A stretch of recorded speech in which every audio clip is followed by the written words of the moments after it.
funding to contribute to research through this centre.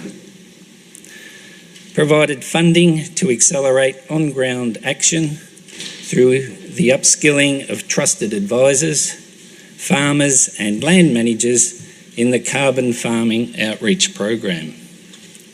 It also provided funding to improve greenhouse gas accounting from the national to the farm level. And it also provided an additional $1 billion Australian dollars for the Regional Investment Corporation to help boost climate resilience, productivity, and to support agriculture to be part of the net zero transition. So as Director General Chu said this morning, Australian industry is in many ways been at the head of the game because it's good for their business, and indeed it's essential and critical for their economic and financial sustainability as it is for environmental sustainability.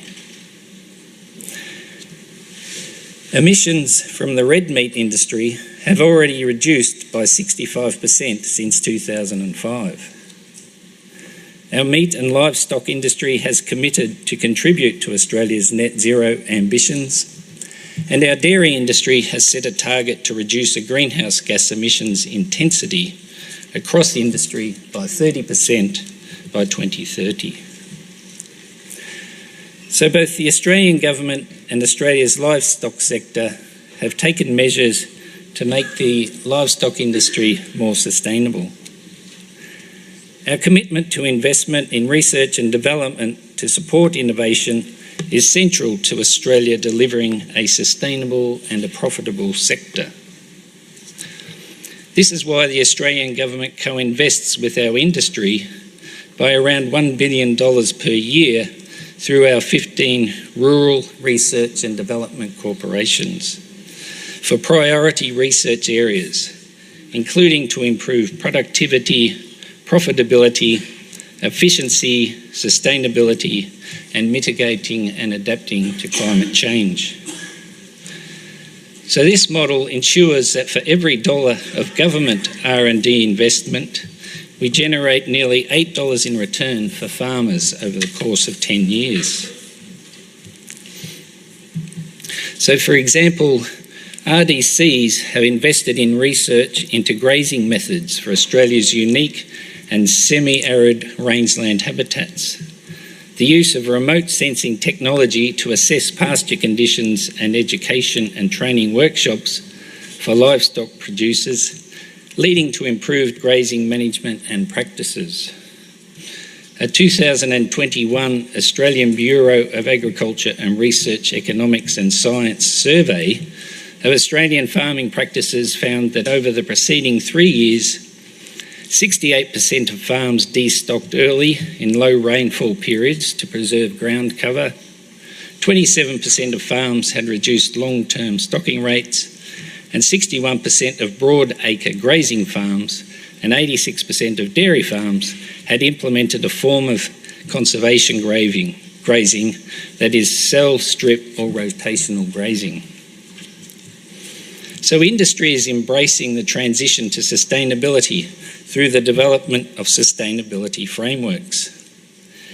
The industry-led and government-supported Australian Agriculture Sustainability Framework is progressing a science and a data-led approach to developing internationally recognised best practice for making, verifying and tracing sustainability claims. This will provide a sector-wide approach, aligning industry sustainability measurements to common environmental, social and governance principles and the United Nations Sustainable Development Goals. So each sector has also developed their own sustainability frameworks, audited by independent industry accredited schemes. So our livestock production land ranges from vast arid and semi-arid lands to temperate, high rainfall farming systems. This diversity underscores a crucial lesson that Australia pursues often, That is, there is no one-size-fits-all approach to sustainability. So context matters. Factors like climate, soil, rainfall, pests and disease require farmers in all locations to adopt strategies consistent with their own local conditions and to remain productive, profitable and sustainable. So what may be appropriate from a sustainability point of view for the Northern Hemisphere is not necessarily appropriate for those working the land in the Southern Hemisphere and vice versa.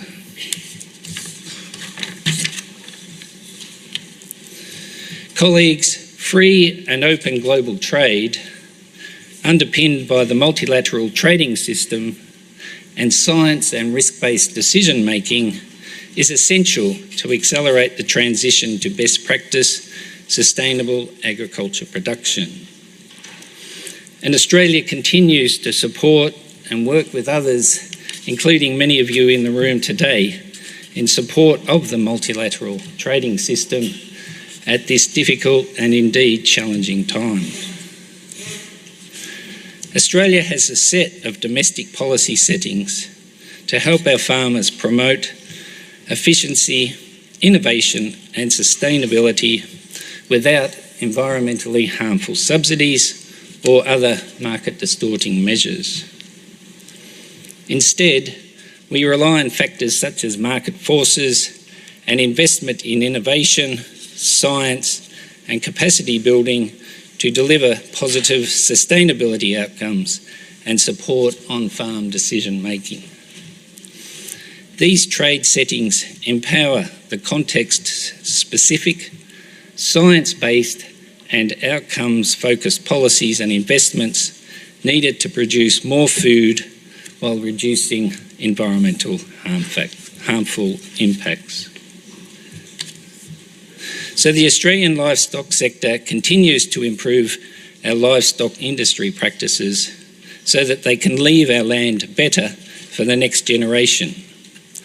And this evening we have a side event covering this very issue, Leaving the Land Better, featuring farmers, government and global perspectives to explore this in further detail in discussing the challenges and the successes in navigating innovation and sustainability livestock farming. I look forward to meeting and catching up with some of you at this event. Thanks very much.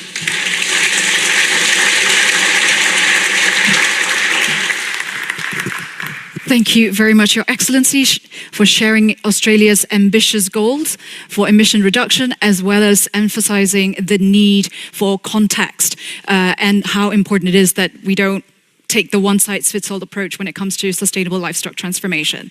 Now, please welcome our final speaker, Mr. Damiano Livecchi, Director General for International and European Policies at the Ministry of Agriculture, Food Sovereignty and Forests from our host country, Italy.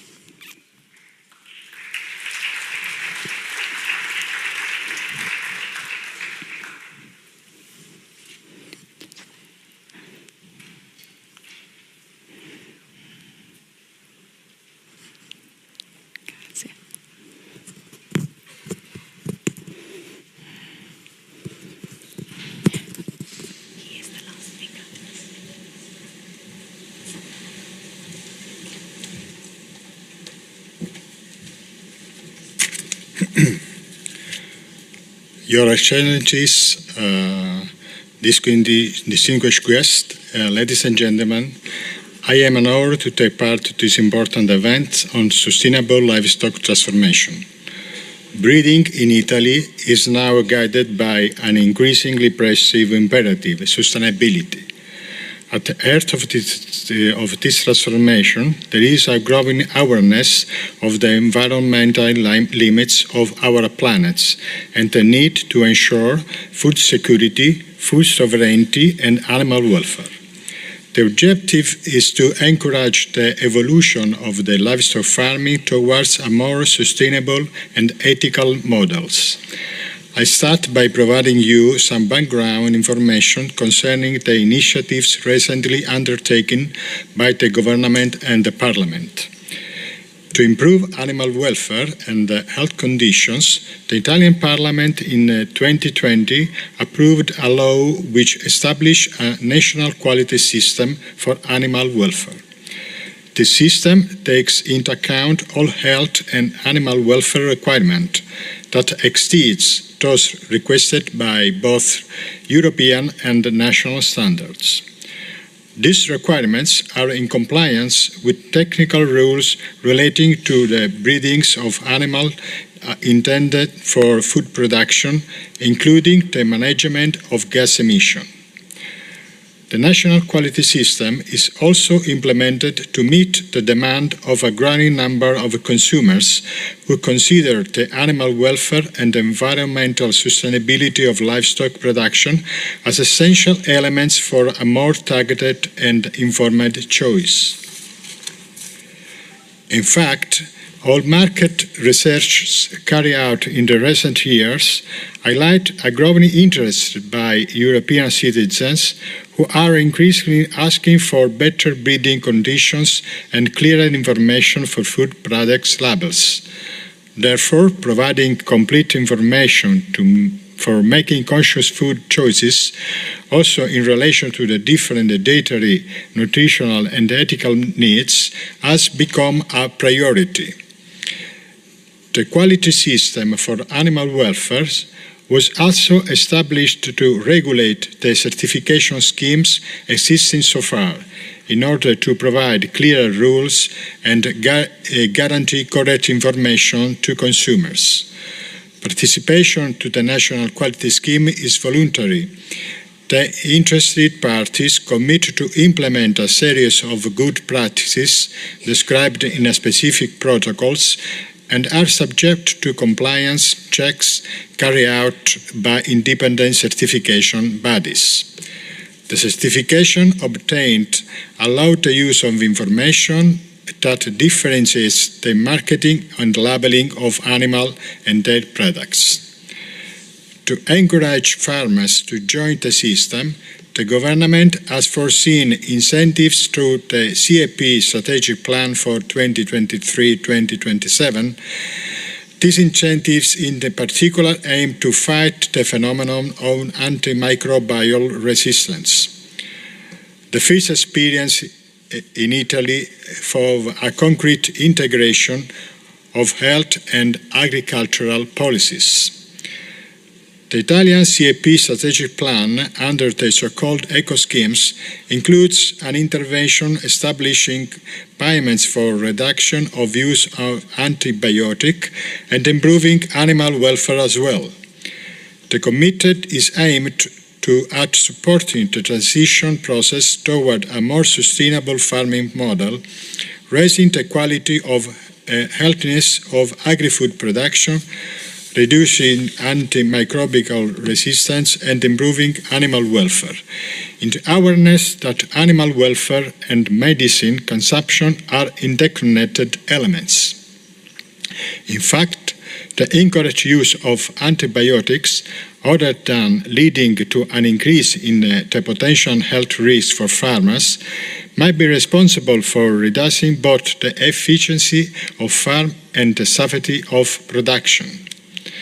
The final objective of this eco-scheme is to make livestock farm join a virtuous path based on the implementation of commitment measures through the classic farm system, a tool available to both official veterinarians and breeders capable of monitoring, analyzing and directing interventions according to the breeding's problem.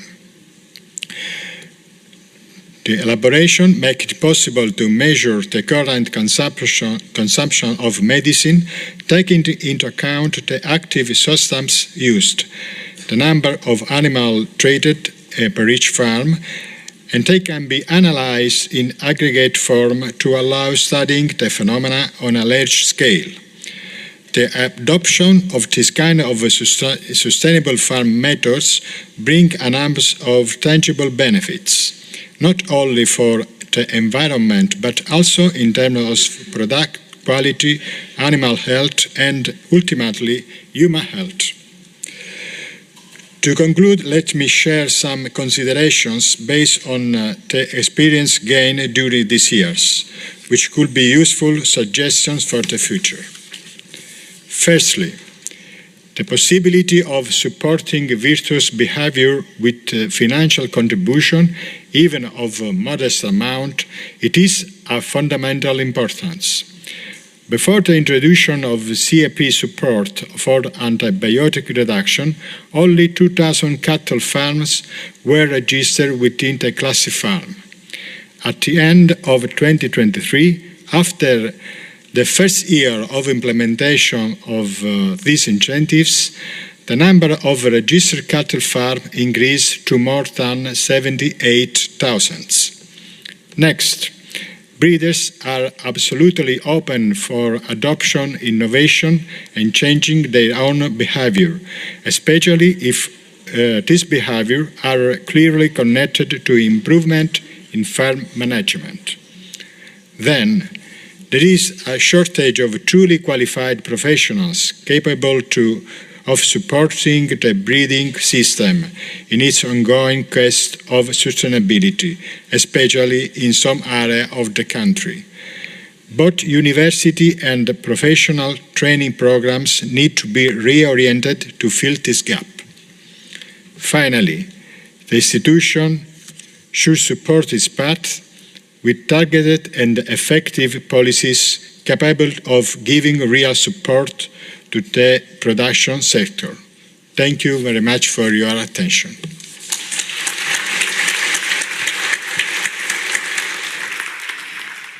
Grazie mille, Mr. Livecchi, for sharing Italy's experiences. Now, I said earlier that this is the second forum of its kind. The first one was held 2 years ago. Now, we're going to be watching a short video that's going to look back at the earlier event and the progresses that have been made since 2023. Can we get the video, please?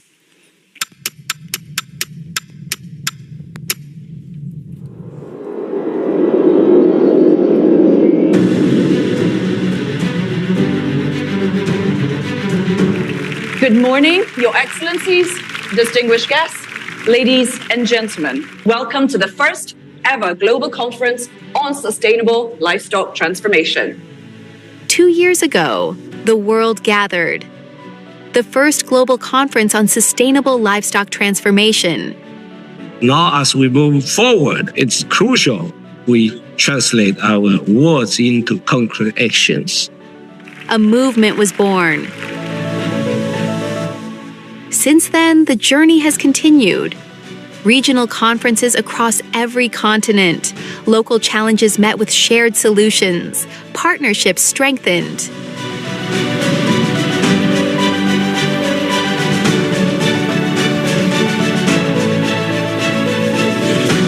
Beyond the conference halls, transformation took root, working with farmers to adopt sustainable practices, ensuring healthy animals for a healthier planet. Strengthening rural communities through the crucial value of livestock. Livestock proving its value, feeding billions, creating jobs, empowering women and youth, supporting food systems and climate solutions.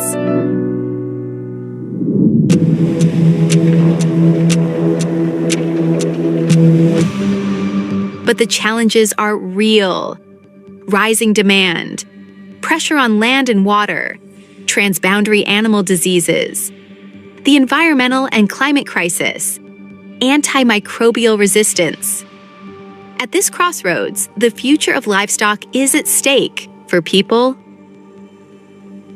for the planet.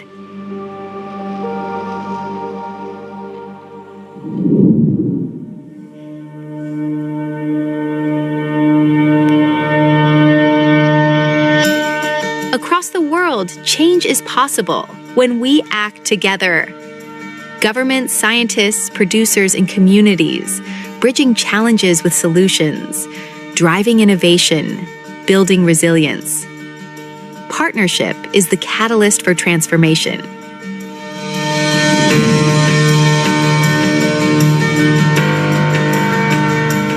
Now, the 2025 Global Conference, during the first FAO Livestock Week, marks the shift from dialogue to action.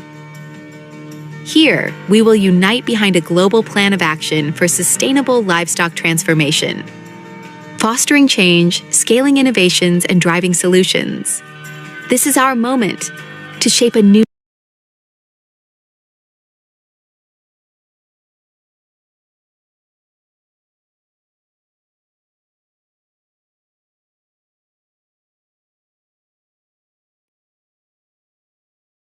to our leader, FAO Director General, honorable ministers, and also our keynote speakers, our farmers, Margaret. All of them bring a lot of energies for us to continue our conversation, discussions, and the way forward.